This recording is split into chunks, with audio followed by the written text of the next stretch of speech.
Hello, this is my midterm project, and to begin I'll go over basic I/O implementation, which is the same as what was specified in the video demonstration prompt that was posted on Piazza, but just for completion's sake I'll go over it really briefly.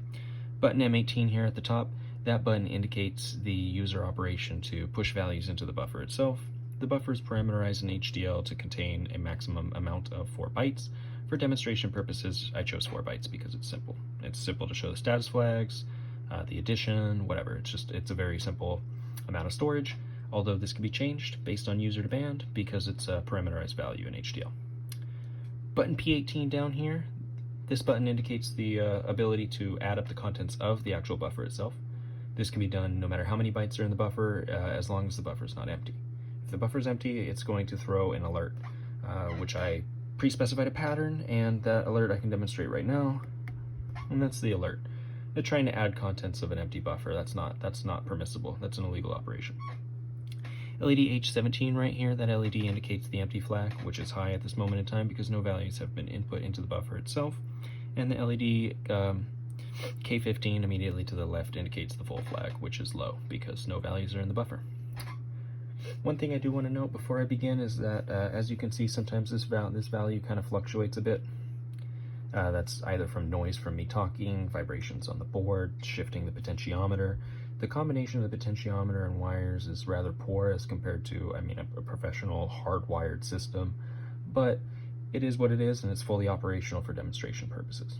So to begin operation, I'm going to push this value into the buffer. And the flag went low because now the buffer contains values. It's not full, it's not empty.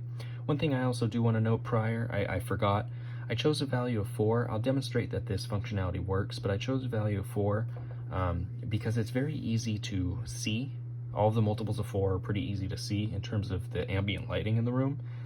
So I just pre-chose that value because I think it's easy to actually show 4 represented as input data and to show 4 as the output data for all of the multiples.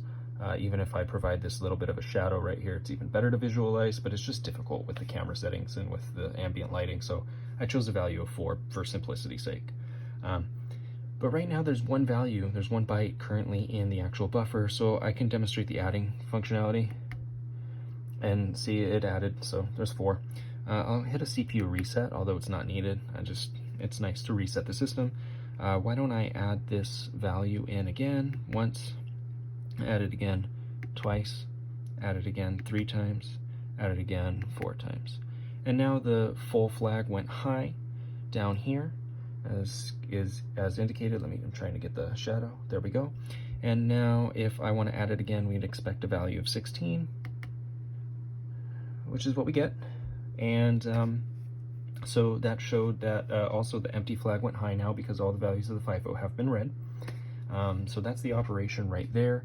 I think one thing I forgot to demonstrate is the illegal operation of trying to add values into a full buffer. So I'll redo that again and hit the reset. Add once, twice, 3 times, 4 times, and now I want to add it again, and there's the alert. And so that's the system, that's how it works.